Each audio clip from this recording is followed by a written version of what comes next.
ಚಂದ್ರಗ್ರಹಣ ಅನ್ನೋದು ಒಂದು ಅದ್ಭುತವಾದಂತಹ ದೃಶ್ಯ. ನಾನು ಹೇಳ್ತಾ ಇದ್ದೆ, ಪದೇ ಪದೇ ನಮಗೆ ನೋಡೋದಕ್ಕೆ ಸಿಗಲ್ಲ. ಹೀಗಾಗಿ ಯಾರಿಗೆಲ್ಲ ಅವಕಾಶ ಇದೆಯೋ ಅವರೆಲ್ಲರೂ ಕೂಡ ಈ ಅವಕಾಶದ ಸದುಪಯೋಗ ಮಾಡ್ಕೊಳ್ಳಿ.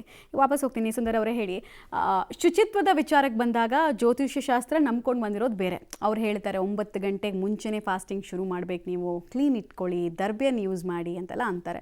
ಸೈನ್ಸ್ ಏನು ಹೇಳುತ್ತೆ ಅಂದರೆ, ಶುಚಿತ್ವದ ವಿಚಾರದಲ್ಲಿ ಸೂರ್ಯಗ್ರಹಣ ಕಂಪೇರ್ ಮಾಡಿದ್ರೆ ಚಂದ್ರಗ್ರಹಣದಲ್ಲಿ ಎಷ್ಟು ಇಂಪಾರ್ಟೆಂಟ್ ಆಗುತ್ತೆ, ಅಥವಾ ಮೈಕ್ರೋ ಆರ್ಗನಿಸಮ್ಸ್ ಹುಟ್ಟೋದಕ್ಕೆ ಸಾಧ್ಯ ಇದೆಯಾ ಸೈನ್ಸ್ ಪ್ರಕಾರ?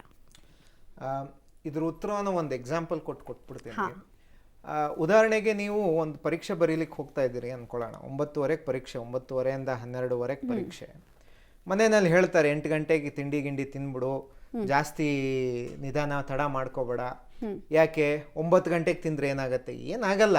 ಅಪ್ಪಿ ತಪ್ಪಿ ನೀವು ತಿಂದಿದ್ದ ಆಹಾರ ಏನೋ ಪಚನವಾಗ್ಲಿಲ್ಲ, ಡೈಜೆಷನ್ ಆಗ್ಲಿಲ್ಲ, ಅಥವಾ ಬೈ ಚಾನ್ಸ್ ಅದೇನಾದ್ರು ಅಡ್ವರ್ಸ್ ಆಯ್ತು, ನಿಮ್ಗೆ ಎಕ್ಸಾಮಿನೇಷನ್ ಹಾಲಲ್ಲಿ ಕೂತ್ಕೊಂಡ್ಬಿಟ್ಟು ನೀವು ಅಯ್ಯೋ ಇದು ನನಗೆ ಅಸಿಡಿಟಿ ಆಗ್ತಾ ಇದೆ, ಉರಿ ಆಗ್ತಾ ಇದೆ, ವಾಂತಿ ಬರೋವಾಗ ಆಗ್ತಿದೆ ಅನ್ನಕ್ಕಾಗಲ್ಲ.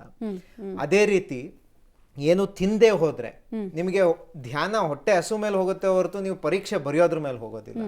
ಹಾಗಾಗಿ ಒಂದು ಸರಿಯಾದ ಸಮಯಕ್ಕೆ ಊಟವನ್ನು ಮಾಡಿ ಪರೀಕ್ಷೆಗೆ ಹೋಗೋದು ಸೂಕ್ತ. ಹಾಗೆ ಪರೀಕ್ಷೆ ಬರೆಯುವಾಗ ನೀರ್ನ ಸದಾ ಕುಡಿತಾ ಇದ್ದ ಅಂದ್ರೆ ನಿಮಗೆ ರೆಸ್ಟ್ ರೂಮ್ಗೆ ಹೋಗ್ಬೇಕು ಅನ್ನಿಸ್ಬೋದು. ಕೆಲವು ಪರೀಕ್ಷೆ ಕೇಂದ್ರಗಳಲ್ಲಿ ಅವಕಾಶ ಇರ್ಬೋದು, ಅವಕಾಶ ಇಲ್ಲದೆ ಇರ್ಬೋದು.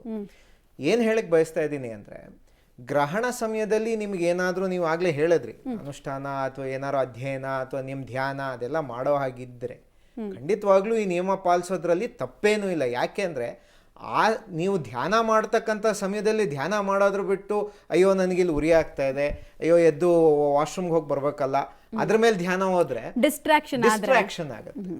ಅದು ಬಿಟ್ಟು ನೀವು ಸಹಜವಾಗಿ ನನಗೆ ಅಧ್ಯಯನ ಏನಿಲ್ಲ, ನನಗೆ ಕುತೂಹಲ ಇದೆ, ನಾನು ಇದು ನೋಡಬೇಕು ಕೇಳಬೇಕು ಅಂತ, ಅಥವಾ ಸಹಜವಾಗಿ ನನ್ನ ಜೀವನ ನಡೆಸ್ತೀನಿ, ಇದು ನಂಬಿಕೆ ಅಪನಂಬಿಕೆ ಪ್ರಶ್ನೆ ಅಲ್ಲ, ಆದ್ರೆ ನಾನು ಈ ಆಚರಣೆ ನನಗೆ ಸೀಮಿತವಾಗಿ ಇಟ್ಕೊಂಡಿಲ್ಲ ಅನ್ನೋ ಸಮಯದಲ್ಲಿ ತಿಂದ್ರೆ ಖಂಡಿತವಾಗಿಯೂ ಏನೂ ಆಗೋದಿಲ್ಲ.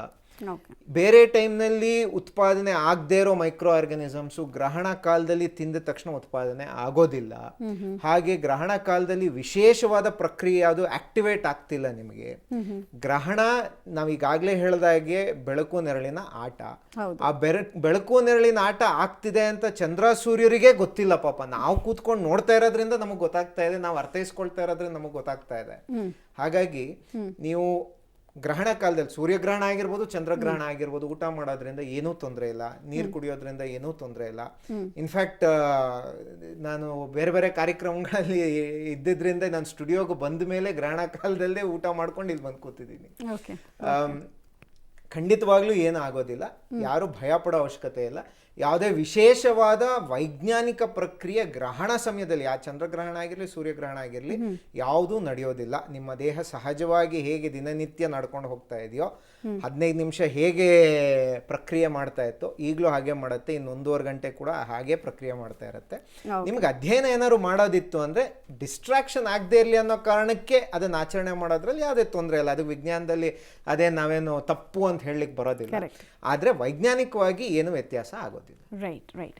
ಇನ್ನು ಗುರುಜಿ, ನೀವು ನಂಗೆ ಹೇಳಿ, ಈಗ ಸಾಮಾನ್ಯವಾಗಿ ಗ್ರಹಣದ ಟೈಮ್ನಲ್ಲಿ ನೀವು ಅಂದ್ಕೊಂಡಿದ್ದನ್ನು ಮಾಡೋದಕ್ಕಾಗತ್ತೆ, ಒಂದು ಸೂಕ್ತವಾದ ಕಾಲ, ಪರ್ವಕಾಲ ಅಂತ ಒಂದು ಕಡೆಗೆ ವ್ಯಾಖ್ಯಾನಿಸ್ತೀರಿ, ಇನ್ನೊಂದು ಕಡೆಗೆ ಹೇಳ್ತೀರಿ ಸೂತಕದ ಕಾಲ ಗ್ರಹಣ ಅನ್ನೋದು. ಸೊ ನಂಗೆ ಎರಡು ವೈರುಧ್ಯಗಳು ಕಾಣಿಸುತ್ತೆ.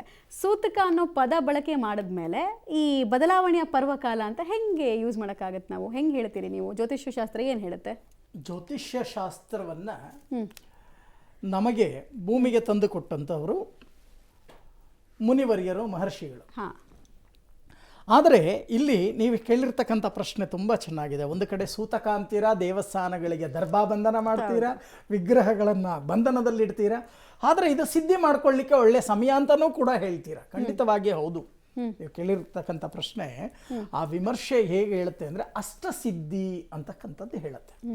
ಈಗಾಗಲೇ ಏನಾಗುತ್ತೆ, ದೇವಸ್ಥಾನಗಳಲ್ಲಿ ಅಷ್ಟಬಂಧನ, ನವಪಾಷಾಣ ಇವೆಲ್ಲವನ್ನೂ ಕೂಡ ನಾವು ಹಾಕಿ ಪ್ರತಿಷ್ಠಾಪನೆಯನ್ನ ಮಾಡ್ತೇವೆ.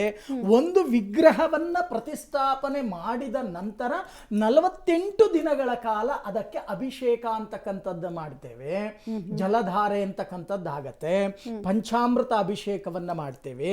ಯಾವ ಯಾವತ್ತೂ ಅಷ್ಟೇ ಒಂದು ಶಿಲೆಯಾಗೇ ಇದ್ದರೆ ಅದು ವಿಗ್ರಹ ದೈವಶಕ್ತಿ ಅಂತಕ್ಕಂಥದ್ದು ಬರಲ್ಲ ನಮ್ಮ ಆಗಮಶಾಸ್ತ್ರದಲ್ಲಿ. ಅದಕ್ಕೆ ಆವಾಹನೆಯನ್ನ ಮಾಡಿ 48 ದಿನಗಳ ಕಾಲ ಅದಕ್ಕೆ ವ್ಯವಸ್ಥಿತವಾಗಿ ಏಕಮಂಡಲದಲ್ಲಿ ನಾವು ಪೂಜಾ ಪುನಸ್ಕಾರವನ್ನ ಮಾಡಿದಾಗ ಅದು ವಿಗ್ರಹವಾಗಿ ಬದಲಾಗಿ ಅದರಲ್ಲಿ ಒಂದು ಶಕ್ತಿ ಅಂತಕ್ಕಂಥದ್ದು ಉತ್ಪತ್ತಿಯಾಗತ್ತೆ. ಅದಕ್ಕೋಸ್ಕರನೇ ಇವತ್ತು ಕರ್ಪೂರದ ಆರತಿ, ತುಪ್ಪದ ಆರತಿ ಇವೆಲ್ಲವನ್ನೂ ಕೂಡ ಕೊಡ್ತಕ್ಕಂಥದ್ದು. ಹಾಗೆ ಅದೆಲ್ಲವೂ ಕೂಡ ನಾವು ಹಳೇ ದೇವಸ್ಥಾನಗಳು, ಪುರಾಣ ಪ್ರಸಿದ್ಧವಾದ ದೇವಾಲಯಗಳನ್ನ ನಾವು ಇನ್ನೂ ಕೂಡ ಇಟ್ಕೊಂಡಿದ್ದೇವೆ.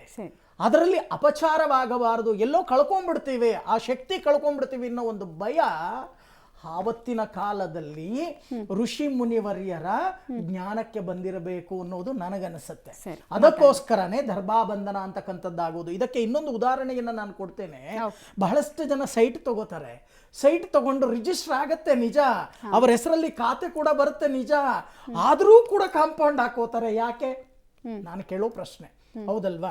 ಆದರೆ ಈ ಗ್ರಹಣ ಕಾಲ ಅಂತಕ್ಕಂಥದ್ದು, ಚಂದ್ರಗ್ರಹಣ ಅಂತಕ್ಕಂಥದ್ದು ಇದೆಯಲ್ಲ, ಈ ಚಂದ್ರಗ್ರಹಣ ಪರ್ವಕಾಲ ಅಂತಕ್ಕಂಥದ್ದನ್ನ ನೀವು ಹೇಳಿದ್ರಿ, ಸತ್ಯವಾಗಿ ಹೌದು. ಸಿದ್ಧಿ ಪುರುಷರು ಸಿದ್ಧಿಯನ್ನ ಮಾಡಿಕೊಳ್ಳಿಕ್ಕೆ ಒಳ್ಳೆಯ ಸಮಯ ಅಂತಕ್ಕಂಥದ್ದೇ ಹೆಂಗೆ ಅಂತ ಕೇಳ್ತೀನಿ ನಾನು ನಿಮ್ಮನ್ನ. ಸೊ ವೀಕ್ಷಕರೇ ನೋಡಿದ್ರಲ್ಲ, ಸಿದ್ಧಿ ಪುರುಷರು ಸಿದ್ಧಿಯನ್ನು ಮಾಡ್ಕೊಳ್ಳೋದಕ್ಕೆ ಒಂದು ಪರ್ವಕಾಲ ಅಂತ. ಏನು ಮಾಡಬೇಕಾಗಾದ್ರೆ, ಯಾವಾಗ ನಾವು ಅಂದ್ಕೊಂಡಿದ್ದು ಆಗಬೇಕು ಅಂದರೆ ನಾವು ಏನು ಮಾಡಬೇಕು? ಹಾರ್ಡ್ ವರ್ಕ್ ಜೊತೆಗೆ ದೇವರ ಮೊರೆ ಹೋಗೋದು ಎಷ್ಟರ ಮಟ್ಟಿಗೆ ಸಾಧ್ಯ ಆಗುತ್ತೆ, ಯಾಕಾಗಿ ಹೋಗಬೇಕು, ಹೇಗದು ಸಾಧ್ಯ ಆಗುತ್ತೆ ಅನ್ನೋದು ಒಂದು ಪ್ರಶ್ನೆ ಹಾಗೆ ಉಳಿಯುತ್ತೆ.